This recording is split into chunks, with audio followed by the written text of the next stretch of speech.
नमस्कार, मनी गुरु के इस खास पेशकश में आप सभी का स्वागत है। मैं हूं स्वाति रायना। नए वित्त वर्ष की शुरुआत हो चुकी है और जरूरी है कि अप्रैल के महीने से ही आप निवेश के साथ साथ टैक्स प्लानिंग पर भी फोकस करें, जिससे फाइनेंशियल ईयर के अंत में जल्दबाजी के निवेश से बच सकते हैं। मनी गुरु में आज हम ये चर्चा करने वाले हैं कि टैक्स प्लानिंग से कैसे आप अपनी टेंशन को भगा सकते हैं। इस पर रहने वाली है खास चर्चा। हमारे साथ दो खास एक्सपर्ट्स हैं। परिचय करा देते हैं टैक्स एक्सपर्ट भंवर बुराना और टैक्स एक्सपर्ट रुचिका भगत। भंवर और रुचिका दोनों का बहुत स्वागत करते हैं मनी गुरु के आज के इस टैक्स स्पेशल एपिसोड में। और बहुत इंपॉर्टेंट है टैक्स प्लानिंग को फाइनेंशियल ईयर की शुरुआत से ही करना। वो क्यों, ये समझना जरूरी है एक्सपर्ट से ही, क्योंकि कई बार हम फाइनेंशियल ईयर के एंड में देखते हैं आनन फानन में, जल्दबाजी में जब लोग टैक्स प्लानिंग करते हैं तो ना उनको ज्यादा फायदा मिल पाता है और गलत जगह पर भी वो इन्वेस्ट कर बैठते हैं। भंवर, टैक्स प्लानिंग अगर फाइनेंशियल ईयर की शुरुआत में की जाए तो क्या है उसके फायदे? Thank you Swati. सबसे पहली चीज तो कि अगर आप स्टार्टिंग से टैक्स प्लानिंग करते हैं, बिकॉज हमने ये देखा है कि बहुत सारे लोग मार्च मंथ में जाके और बड़ी जल्दबाजी में कुछ चीजें हैं वो इन्वेस्टमेंट वगैरह कर लेते हैं। तो अगर आप स्टार्टिंग से करते हैं तो ऐसे बहुत सारे गवर्नमेंट की स्कीम है, जैसे पीपीएफ है, उसके साथ साथ में सुकन्या समृद्धि स्कीम है जिसमें बहुत ही अच्छा रिटर्न मिलता है। अगर सुकन्या समृद्धि स्कीम की बात करूं तो जहां पे आपको 8.2% टैक्स फ्री रिटर्न मिलता है, पीपीएफ में 7.1% आपको टैक्स फ्री रिटर्न मिलता है। तो अगर आप स्टार्टिंग में कर लेते हैं तो आपको पूरे साल के इंटरेस्ट का बेनिफिट आपको मिलता है और वो भी टैक्स फ्री है। स्वाति, तो कुछ ऐसे स्कीम्स है जहां पर आप निवेश करके फाइनेंशियल ईयर की शुरुआत में ही पैसे से पैसा भी बना सकते हैं और साथ ही आप टैक्स बचत का भी फायदा ले सकते हैं। लेकिन कुछ इंपॉर्टेंट तारीख हैं जिसका ध्यान में रखने की जरूरत है, जो हम अब आपको दिखा रहे हैं। जरूरी डेडलाइंस। रुचिका, फाइनेंशियल ईयर की शुरुआत से ही कुछ ऐसी इंपॉर्टेंट डेट शुरू हो जाती है जिसका ध्यान रखने की जरूरत है, और जब ये डेट्स निकल जाती हैं तो लगती है पेनल्टी भी, क्योंकि आईटीआर भरने की तारीख आएगी, फिर एडवांस टैक्स की तारीखें भी होती है। कुछ जो इंपॉर्टेंट डेट्स हैं जिसका फाइनेंशियल ईयर में ध्यान रखना है किसी भी टैक्स पेयर्स को, वो कौन सी रहेंगी? नया साल शुरू हो गया है तो नए साल के साथ साथ फिर दोबारा से वापस जो हमारी टैक्स कंप्लायंसेस थे, जो ड्यू डेट्स थी, वो सारी अब इस नए साल से शुरू हो गई हैं। तो जब मैं ड्यू डेट्स की बात करती हूँ तो सबसे पहले तो 31 मई है, जिन्होंने टीडीएस की जो रिटर्न्स हैं जो आपकी 23-24 की थी, उनकी लास्ट डेट है टीडीएस की रिटर्न्स फाइल करने की। उसके बाद आए तो हमारा 15 जून है। जैसे कि आपने एडवांस टैक्स की बात की है, तो अगर आपकी टैक्स लायबिलिटी पूरे साल की 10,000 से ऊपर की है तो आपको एडवांस टैक्स पे करना शुरू कर देना चाहिए। और पहली डेट इसकी आती है 15 जून। 15 जून को हमें अपने जितना भी हमारी जो टैक्स लायबिलिटी बनती है, इनफैक्ट एस्टिमेटेड टैक्स लायबिलिटी मैं कहूंगी, उसका हमें 15% जो है वो पे करना है। इसके बाद हमारी नेक्स्ट जो डेट आती है वो आती है 31 जुलाई। 31 जुलाई माने आईटीआर की डेट। तो अगर आप इंडिविजुअल हैं, एचयूएफ हैं, एओपी हैं, बीओआई हैं, आपकी नॉर्मल बिजनेस इनकम है, आप टैक्स ऑडिट नहीं करवाते हैं, तो आपको 31 जुलाई आपकी लास्ट डेट है रिटर्न फाइल करने की, दैट इज आईटीआर फाइल करने की। इसके बाद जब हम आते हैं तो हमारी आती है 31 अक्टूबर। तो अगर आप ऑडिट करते हैं, आपकी किताबें ऑडिट होती हैं, आप बिजनेसमैन हैं, आप कंपनी हैं, उस केस में आपकी डेट जो है 31 अक्टूबर मानी जाएगी। यहाँ पे मैं एक पॉइंट बोलना चाहती हूँ, आप कंपनी हैं तो आपके लिए रिटर्न फाइल करने की डेट 31 अक्टूबर है, मगर अगर आप कंपनी के डायरेक्टर हैं, आपको कंपनी से सैलरी मिलती है, तो आपके लिए जो रिटर्न फाइल करने की डेट है वो 31 जुलाई ही रहेगी। तो इस चीज को हमें ध्यान में रखना है। इस तरह से फिर हमारी आगे जो एडवांस टैक्स की डेट आती है सितंबर की, दिसंबर की और फिर अल्टीमेटली मार्च की, तो ये सारी डेट जो है हमें ध्यान में रखनी है। इंपॉर्टेंट डेडलाइंस फाइनेंशियल ईयर 24-25 की, इन तारीखों को अपने कैलेंडर में नोट कर लीजिए और इसके नोट करने पर डेफिनेटली आपको ध्यान में रखने की जरूरत है। अगर आप मिस कर देते हैं तो पेनल्टी के भी प्रावधान हैं। अब सबसे इंपॉर्टेंट, न्यू फाइनेंशियल ईयर से भंवर, न्यू जो टैक्स रिजीम है वो डिफॉल्ट हो गई है। अब आपको अगर न्यू टैक्स रिजीम, अगर आपको कोई भी टैक्स रिजीम चुननी है तो आपको अब ओल्ड टैक्स रिजीम को चुनना होगा। न्यू टैक्स रिजीम अपने आप सिलेक्ट हो जाएगी। तो कई जो निवेशक हैं, टैक्स पेयर्स हैं, वो सवाल हमसे पूछते हैं कि कहां पर उन्हें ज्यादा फायदा है, तो टैक्स रिजीम कैसे चुने, पुरानी tax regime, new tax regime में कहां पर उनको ज्यादा फायदा होगा, किन के लिए बेहतर है पुरानी टैक्स रिजीम, किन के लिए बेहतर है पुरानी टैक्स रिजीम। यस, तो जैसा कि रुचिका जी ने बताया ड्यू डेट्स के बारे में, उसमें एक और पॉइंट मैं एडिशन करना चाहूंगा कि बहुत बार हम लोग एक घर बेच के और नया घर खरीदते हैं, तो नया घर खरीदने के लिए टाइम लिमिट रहता है, वो 2 इयर्स का टाइम लिमिट रहता है। और अगर आप न्यू हाउस प्रॉपर्टी कंस्ट्रक्ट कर रहे हैं तो उसमें 3 इयर्स का टाइम लिमिट रहता है। लेकिन एक चीज हमेशा आपको ध्यान रखनी है कि जो आपकी रिटर्न फाइलिंग की ड्यू डेट आएगी 31 जुलाई और 31 अक्टूबर, जैसा रुचिका जी ने बताया, उस डेट से पहले पहले आपको कैपिटल गेन अकाउंट स्कीम में वो पैसा जमा कराना पड़ेगा, तभी आप एग्जेम्पशन के हकदार हो पाएंगे, अदरवाइज आपको एग्जेम्पशन नहीं मिलती। बिकॉज बहुत सारे क्लाइंट ऐसे आते हैं जिन्होंने क्या करते हैं कि ड्यू डेट से पहले पहले वो पैसा जमा ही नहीं कराते उस अकाउंट में, और जिसकी वजह से उनकी एग्जेम्पशन रह जाती है। और रिटर्न आपको टाइम पे फाइल करना है, जो आपकी ड्यू डेट रहेगी 31 जुलाई, तब तक आपको फाइल करना है। अगर आप फाइल नहीं करते तो उसके बाद में आपको इंटरेस्ट लगता है 234A का, जो कि 1% per month part of the month की रेट से है, और उसके साथ साथ में आपको 5,000 रुपीज का फीस भी लगता है।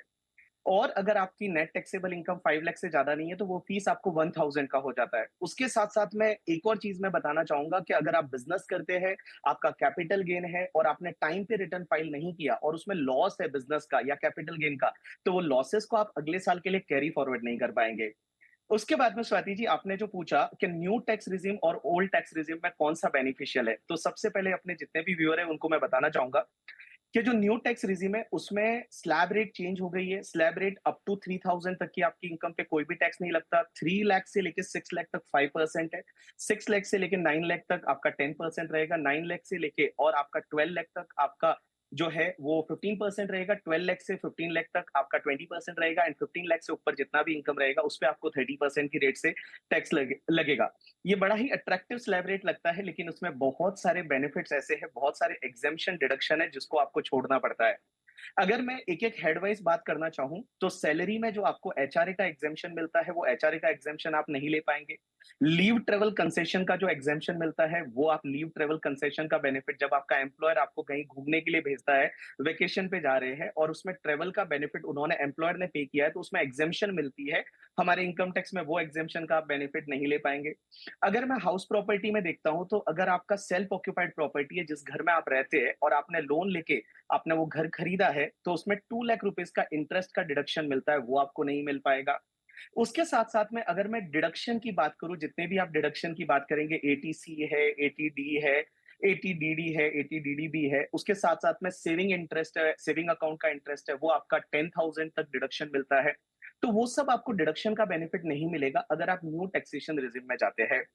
लेकिन अगर आप ओल्ड टैक्सेशन रिजिम में जाते हैं तो उसमें 2,50,000 तक आपको कोई भी टैक्स नहीं लगता। 2,50,000 से 5 लाख तक 5%, 5 लाख टू 10 लाख तक 20%, और 10 लाख से ऊपर जितना भी इनकम रहेगा उस पर आपको 30% टैक्स पे करना रहता है। तो आपको अभी से ये चीज ध्यान रखनी पड़ेगी कि आपके डिडक्शन एग्जेम्पशन कितने हैं।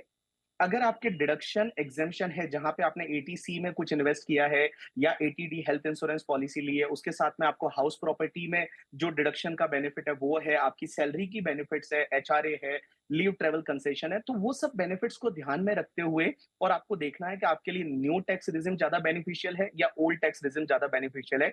मैं बताना चाहूंगा, इनकम टैक्स डिपार्टमेंट ने उनकी वेबसाइट पे एक बहुत ही प्यारा सा कैलकुलेटर डाल रखा है। जितने भी व्यूअर है वो व्यूअर जाके उस कैलकुलेटर में अपनी इनकम या अपनी डिटेल डालेंगे तो उसको वो कैलकुलेटर बता देगा कि आपके लिए कौन सी टैक्स रिजिम है वो ज्यादा बेनिफिशियल है। स्वाति, बिल्कुल, तो हमारे एक्सपर्ट्स ने तो आपको बताया ही कि आप किन तरीकों से पहचान सकते हैं कि आपके लिए न्यू टैक्स रिजीम बेहतर है या फिर ओल्ड टैक्स रिजीम बेहतर है। पर इनकम टैक्स की जो अपनी वेबसाइट है उस पर भी जाके आप रिक्वायर्ड डिटेल्स फिलअप करके ये पता लगा सकते हैं कि आपके लिए कौन सी ज्यादा टैक्स एफिशिएंट रिजीम है। ये सबसे आसान तरीका है अपने लिए एक बेहतर, सस्ती, टिकाऊ टैक्स रिजीम चुनने का। अब मैं जो इंपॉर्टेंट डेट जिसकी बात हुई यहाँ पर रुचिका, उसमें एडवांस टैक्स की डेट्स बहुत ज्यादा इंपॉर्टेंट है, क्योंकि 4 किस्तें पूरे साल में एक फाइनेंशियल ईयर में भरनी होती है, जिसकी शुरुआत होगी 15 जून से। एडवांस टैक्स किन्हें भरना चाहिए, किनको छूट है एडवांस टैक्स भरने से, और अगर डेट मिस हो जाती है तो क्या किस तरीके की पेनल्टी लगती है इसमें? अगर आपकी इनकम टैक्स की लायबिलिटी पूरे साल की, जिसको मैं एस्टिमेटेड टैक्स लायबिलिटी भी कह सकती हूँ, वो 10,000 रुपए से ज़्यादा की है, तो आप एडवांस टैक्स पे करने के लायबल हैं। तो इसके लिए आप क्या कर सकते हैं, सैलरी क्लास को तो हमेशा पता है कि उसकी सैलरी कितनी है, that is fix income. But आप अगर सैलरी के अलावा अगर आपके दूसरे सोर्स भी हैं इनकम के, आप वो सारी इनकम एक एस्टिमेट कीजिए और उसको रिस्पेक्टिव हेड में डाल के उनकी जो भी रिलेवेंट डिडक्शंस हैं उस हेड में, उनको डिडक्ट कीजिए और अल्टीमेटली फाइनल एक इनकम निकालिए। उस फाइनल इनकम पे हम चेक करेंगे कि आपका टैक्स स्लैब कौन सा वाला बेटर है, ओल्ड टैक्स रिजीम में आप बेटर है या न्यू टैक्स रिजीम में बेटर है। एक बार आप ये फाइनल कर लेते हैं कि कौन से टैक्स रिजीम में आपको ज्यादा रिलीफ मिल रही है या टैक्स आप कम पे कर रहे हैं, उसको फाइनल करने के बाद अब आपको एडवांस टैक्स पे करना है, जो स्टार्ट होता है आपका 15 जून से। जब मैं कहती हूँ कि एडवांस टैक्स पे करना है, तो हमारी ड्यू डेट्स हैं 15 जून को, जैसे हमने 15%, फिर 30 जून को आपका 30%, इस तरह से हम टैक्स पे करते हैं। अगर आप ये टैक्स एडवांस टैक्स पे नहीं करते हैं, तो आपको इसके अंदर 234 ए की पेनल्टी लगती है और साल के आखिर में 234 बी की भी पेनल्टी लगती है। तो 234 ए की जब मैं पेनल्टी की बात करती हूँ, अगर आपकी ये रिस्पेक्टिव डेट मिस हो गई है एडवांस टैक्स की, तो आप दूसरी उस पे दूसरी जो आपकी ड्यू डेट आएगी, दैट इज आपका जो सितंबर की डेट आएगी, उसके अंदर आप बाकी दूसरा एडवांस टैक्स पे कर दीजिए। अगर आपने 15 जून के बाद एडवांस टैक्स कुछ पे कर भी दिया, तो भी इंटरेस्ट लायबिलिटी वहीं की वहीं रहेगी आपकी। माने आप या तो 15 जून से पहले पे कीजिए या फिर नेक्स्ट डेट पे कीजिए। अगर आप इन बिटवीन पे करते हैं, तो उससे इंटरेस्ट लायबिलिटी कम नहीं होती है कभी भी। तो जो हमारी रिस्पेक्टिव डेट्स डेट्स हैं, उन पे आप टैक्स लायबिलिटी पे कीजिए। बिल्कुल। तो जो 4 किस्तें हैं उस पे बेहतर है कि आप अपने एडवांस टैक्स की किस्त भर दें और जिससे कि किसी भी तरीके की पेनल्टी आपको न देनी पड़े। कुछ और चर्चा हम करेंगे टैक्स प्लानिंग को लेकर, जो कि आप फाइनेंशियल ईयर की शुरुआत में कर सकते हैं। जरा समझने की कोशिश करेंगे कि आपका सैलरी स्ट्रक्चर आप कैसे आप तय कर सकते हैं, जिससे कि आप सैलरी से भी जो टैक्स बचत के उपाय कर सकते हैं। इस पर एक चर्चा रहेगी हमारे एक्सपर्ट्स के साथ। बने रहिए हमारे साथ।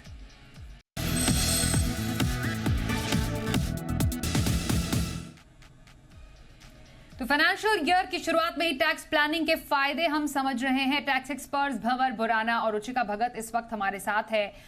टैक्स पेमेंट एक ऐसा मामला है जिसमें अगर आप समय से चूक जाते हैं तो कई बार नोटिस आ जाते हैं, आपको पेनल्टी भरनी पड़ती है, एक्स्ट्रा ब्याज भरना पड़ता है। और कुछ ऐसे ही भंवर डेट्स अगर निकल जाते हैं, जैसे कि आईटीआर नहीं भरा या फिर आपने एडवांस टैक्स नहीं भरा, तो उसके भी आपको कॉन्सिक्वेंसेस झेलने पड़ते हैं। तो क्यों जरूरी है टाइम पर अपने टैक्स रिलेटेड जो लाइबिलिटीज है उससे पूरा करना? यस। तो स्वाति, जैसा एडवांस टैक्स की हम बात कर रहे थे, एडवांस टैक्स की 4 इंस्टॉलमेंट है और ये एडवांस टैक्स जैसा रुचिका ने भी बताया, हर एसएससी को पे करना पड़ता है, जिसका estimated advance tax liability 10,000 rupees और मोर है। तो आप अपनी देखो, सैलरी क्लास के जितने भी लोग रहते हैं उनका तो टीडीएस कट जाता है, तो उनको एडवांस टैक्स की जरूरत नहीं रहती। बट अगर आप बिजनेस कर रहे हैं और बाकी कोई इनकम है और आपका एस्टिमेटेड टैक्स लाइबिलिटी 10,000 रुपीज या मोर है, तो आपको एडवांस टैक्स पे करना रहेगा। जैसा कि इसकी 4 इंस्टॉलमेंट रहती है, 15 जून, 15 सितंबर, 15 दिसंबर, 15 मार्च। पहली इंस्टॉलमेंट में आपको 15% ऑफ एडवांस टैक्स जितना आपका बनता है उसका पे करना है। सेकंड इंस्टॉलमेंट में 45% है, थर्ड इंस्टॉलमेंट में 75% है एंड लास्ट इंस्टॉलमेंट में आपको 100% एडवांस टैक्स पे करना है। उसके साथ साथ में सीनियर सिटीजन को एडवांस टैक्स पे नहीं करना है अगर सीनियर सिटीजन की बिजनेस की इनकम नहीं है। तो आपको ये ध्यान रखना है, अगर आप सीनियर सिटीजन हो, 60 ईयर्स या उससे ज्यादा का एज है और आपकी बिजनेस की इनकम नहीं है, तो आपको एडवांस टैक्स भरने की जरूरत नहीं है। जैसा कि अगर आप लोगों ने एक सीरीज आई थी हाफ सीए करके, उसमें देखा होगा, तो ये चीज बताई गई है कि सीए जो सीनियर सिटीजन है, वो सीनियर सिटीजन को एडवांस टैक्स पे करने की जरूरत नहीं है। अगर आप एडवांस टैक्स टाइम पे नहीं करते हो तो आपको इंटरेस्ट लगता है 234C का, क्योंकि जैसे ही आपकी इंस्टॉलमेंट डेफरमेंट होती है 1% पर मंथ और part of the month interest लगता है। सुनने में 1% लगता है, बट आप ईयरली देखेंगे तो ये 12% की रेट से इंटरेस्ट हो जाता है। तो इतना आपको इंटरेस्ट पे करना रहता है। एक और खासकर हमको चीज देखने को मिलती है क्लाइंट लोगों से, और बहुत सारे ऐसे क्लाइंट होते हैं जो प्रॉपर्टी सेल करते हैं इन बिटवीन द ईयर। और जैसे ही आपने प्रॉपर्टी सेल किया, आपको कैपिटल गेन हो जाता है, लेकिन आप उस पे एडवांस टैक्स नहीं भरते हैं। और फिर क्या होता है, जब आप रिटर्न फाइल करने जाते हैं, तब उस पे टैक्स लायबिलिटी आ रहा है, उसके साथ-साथ में आपको 234 का बहुत ज़्यादा इंटरेस्ट भी भरना पड़ता है। तो ये चीज़ का आप नोट कर लीजिए, जब भी आप कोई भी प्रॉपर्टी सेल करते हैं खास तौर पे, तो प्रॉपर्टी में क्या टैक्सेबिलिटी आएगी, कितना टैक्स आता है, उसको आपको एडवांस टैक्स के रूप में गवर्नमेंट को जमा कराना पड़ेगा, जिससे कि आप इंटरेस्ट से बच सकते हैं। स्वाति। कुछ और जानकारी एडवांस टैक्स पर हमारे आज के एक्सपर्ट भंवर देते हुए, यहाँ पर आय जो आपकी इनकम होती है उसको आप समझना बेहद जरूरी है। रुचिका, जो हमारी आय होती है सिर्फ हमारी सैलरी से नहीं आती है, बहुत अलग अलग सोर्सेज से भी हमें इनकम मिलती है। कौन सी ऐसी आय है जिस पर टैक्स लगता है और कौन सी ऐसी आय है जो कि टैक्स फ्री होती है, जो कि मिलने पर किसी टैक्स पेयर को चिंता करने की जरूरत नहीं है? हम सब जानते हैं कि जो हमें सैलरी मिलती है उसके ऊपर तो टैक्स लगना ही है और वो हमें टीडीएस कट के मिलती है। बट अपार्ट फ्रॉम सैलरी अगर हमको इंटरेस्ट इनकम मिल रही है, तो इंटरेस्ट चाहे आपका एफडी से है, चाहे आपका सेविंग से है, या फिर कोई और सोर्स है, डिबेंचर से है, बॉन्ड से है, ये सारे इंटरेस्ट जो है ये आपको टैक्सेबल होते हैं। इसके अंदर एक रिलीफ मिलती है सेक्शन 80 के अंदर, सीनियर सिटीजन के लिए 50,000 और नॉर्मल एसएससी के लिए 10,000 रुपए है। वो छूट वो सेविंग अकाउंट के इंटरेस्ट के लिए है। सीनियर सिटीजन के लिए एडिशनल छूट एफडी के इंटरेस्ट पे भी मिलती है। Apart from this, income from other sources के अलावा जब हम इनकम फ्रॉम हाउस प्रॉपर्टी में जाते हैं, तो अगर आपने अपना मकान किराए पे चढ़ाया हुआ है, तो जो भी किराया आ रहा है वो आपका income from income from house property के अंदर टैक्सेबल होगा, जिसके अंदर आपको स्टैंडर्ड डिडक्शन की छूट मिलती है। इसके अलावा आपका कैपिटल गेन्स है। जैसे अक्सर लोग जो है म्यूचुअल फंड्स में इन्वेस्ट करते हैं, शेयर्स में इन्वेस्ट करते हैं, तो आपने ड्यूरिंग द ईयर जो भी शेयर्स बेचे हैं, depending upon the period of holding, long term है तो लॉन्ग टर्म कैपिटल गेन लगेंगे, शॉर्ट टर्म है तो शॉर्ट टर्म कैपिटल गेन्स के हिसाब से आपको टैक्सेबल होगा। इसके अलावा हमने अगर मकान बेचा है तो भी हमें कैपिटल गेन्स के अंदर टैक्सेबल है। और अगर आपकी कोई भी बिजनेस इनकम है, आप जॉब कर रहे हैं और साइमल्टेनियसली उसके साथ-साथ आप कोई बिजनेस भी करते हैं पार्ट टाइम, तो जो भी मेरी बिजनेस इनकम है वो बिजनेस के हेड के अंदर टैक्सेबल होगी। तो कलेक्टिवली हमारे 5 हेड हैं अगर आप देखें इनकम के, इन पांचों का टोटल करके हम ग्रॉस टोटल इनकम निकालते हैं, जिसके ऊपर हम डिडक्शंस देते हैं 80 की, 80C से लेके 80 आपकी यू तक। उसके बाद नेट इनकम आती है जिसके ऊपर फाइनली हम टैक्स पे करते हैं। ओके, तो ये कौन सी आय टैक्स लगती है, कौन सी टैक्स फ्री होती है, ये हमने समझा। एक बार सैलरी स्ट्रक्चर को भंवर आप ही समझ लें, क्योंकि जो भी नौकरी पेशा हमें इस वक्त देख रहे हैं उनको कई बार थोड़ा कंफ्यूजन होती है कि जो सीटीसी मिल रही है उस पर क्या लाभ है, या सीटीसी में क्या क्या शामिल होता है, कितने तरीके के भत्ते हैं जो कि एक नौकरी पेशा को मिलते हैं, रिम्बर्समेंट का क्या फायदा होता है। तो किसी को अगर अपने सैलरी स्ट्रक्चर से ज्यादा हाथ में कमाई चाहिए और उसको टैक्स में नहीं गंवाना है, तो कौन से ऐसे ट्रिक्स और टिप्स हैं जो कि समझने जरूरी हैं? सैलरी वालों के लिए ज्यादा बेनिफिट तो नहीं है कहीं पे अगर मैं बोलूँ तो, लेकिन तो भी बहुत सारी ऐसी चीजें हैं जहां पे वो लोग कुछ ना कुछ टैक्स एग्जेम्पशन डिडक्शन ढूंढ सकते हैं। सबसे पहले अगर मैं बात करूं कि सैलरी वालों के लिए एचआरए सबसे फेमस है, और बहुत सारे लोग एचआरए की एग्जेम्पशन लेते हैं, जिसको हाउस रेंट अलाउंस भी बोलते हैं। और आपका एम्प्लॉयर अगर आपको एचआरए देता है और आप न्यू टैक्सेशन रिजिम में नहीं है, आप ओल्ड टैक्सेशन रिजिम में है, तो एचआरए का एग्जेम्पशन आपको मिलता है। एचआरए का एग्जेम्पशन कितना मिलता है, तो उसकी एग्जेम्पशन मिलती है या तो 40% या 50% of the salary. 50% of salary लेते हैं हम मेट्रो में, अगर आप रहते हैं दिल्ली है, कोलकाता है, मुंबई, चेन्नई में रहते हैं तो 50% ऑफ सैलरी। एंड अगर आप दूसरी किसी सिटीज में आप रहते हैं तो वहां पे 40% ऑफ सैलरी। एंड एक और उसमें एक चीज ध्यान रखनी पड़ती है कि आप जितना रेंट पे कर रहे हैं -10% ऑफ द सैलरी, तो rent paid -10% of salary, and आपका 40 और 50% of salary which ever is lower वाला अमाउंट रहेगा, उतने का आपको एग्जेम्पशन मिल जाएगा, छूट मिल जाएगी एचआरए की। ऐसे का ऐसे अगर लीव ट्रेवल कंसेशन की बात करते हैं, आपका एम्प्लॉयर आपको घूमने के लिए भेजता है और उसका लीव ट्रेवल कंसेशन आपको मिलता है, तो अगर आप इकोनॉमिक क्लास से ट्रेवल कर रहे हैं तो जितना भी आपका स्पेंड किया उसमें पूरा आपको एग्जेम्पशन मिल जाएगा, पूरा आपको छूट मिल जाएगी। सैलरी में अगर मैं अलाउंसेस की बात करूं तो अलाउंसेस में आपको अगर कन्वेंस अलाउंस मिलता है, डेली अलाउंस मिलता है, हेल्पर अलाउंस मिलता है, एकेडमिक अलाउंस मिलता है, तो इसमें जितना आप स्पेंड करोगे, जितना आपने खर्चा कर लिया, उतने का आपको एग्जेम्पशन है वो सैलरी में मिल जाएगा। उसके साथ साथ में सैलरी के केस में आपका जो प्रोविडेंट फंड में पैसा जाता है, रिकॉग्नाइज्ड प्रोविडेंट फंड में, तो रिकॉग्नाइज्ड प्रोविडेंट फंड में आपके एम्प्लॉयर ने जितना कंट्रीब्यूशन किया है, उसमें आपकी सैलरी का 12% तक एग्जेम्प्ट है। तो आपकी सैलरी का 12% तक एग्जेम्प्ट है अगर आपका एम्प्लॉयर उसमें कंट्रीब्यूशन करता है रिकॉग्नाइज्ड प्रोविडेंट फंड में। उसके साथ-साथ में रिकॉग्नाइज्ड प्रोविडेंट फंड पे जो आपका इंटरेस्ट आता है, वो इंटरेस्ट भी आपका एवरी ईयर 9.5% तक एग्जेम्प्ट है। 9.5% के ऊपर वाला इंटरेस्ट रहेगा तो उस पे टैक्स लगेगा। उसके साथ-साथ में अगर एम्प्लॉयी का खुद का जो ईपीएफ में कंट्रीब्यूशन जाता है, वो ईपीएफ के कंट्रीब्यूशन पे आप एटीसी में डिडक्शन ले सकते हैं। उसके साथ-साथ में अगर आप न्यू पेंशन स्कीम में पैसा डालते हैं, जिसको नेशनल पेंशन स्कीम भी बोलते हैं, सेंट्रल गवर्नमेंट पेंशन स्कीम भी बोलते हैं, तो उसमें अगर आपने कोई भी कंट्रीब्यूशन किया है, आपका खुद के कंट्रीब्यूशन, तो उसका डिडक्शन आप एटीसीसीडी सबसेक्शन 1 में लेते हैं और आपके एम्प्लॉयर ने कंट्रीब्यूशन किया है, तो उसका भी डिडक्शन आपको मिल जाएगा एटीसीसीडी में।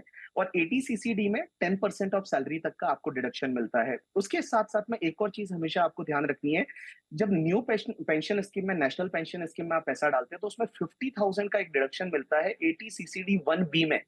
और वो 50,000 का डिडक्शन बहुत ज्यादा बेनिफिशियल है, बिकॉज क्या होता है कि एटीसी, एटीसीसीसी एंड एटीसीसीडी सबसेक्शन 1, ये तीनों मिला के 150 से ज्यादा नहीं हो सकता, लेकिन ये एटीसीसीडी 1 बी का आपको एडिशनल 50,000 का डिडक्शन आपको मिलता है।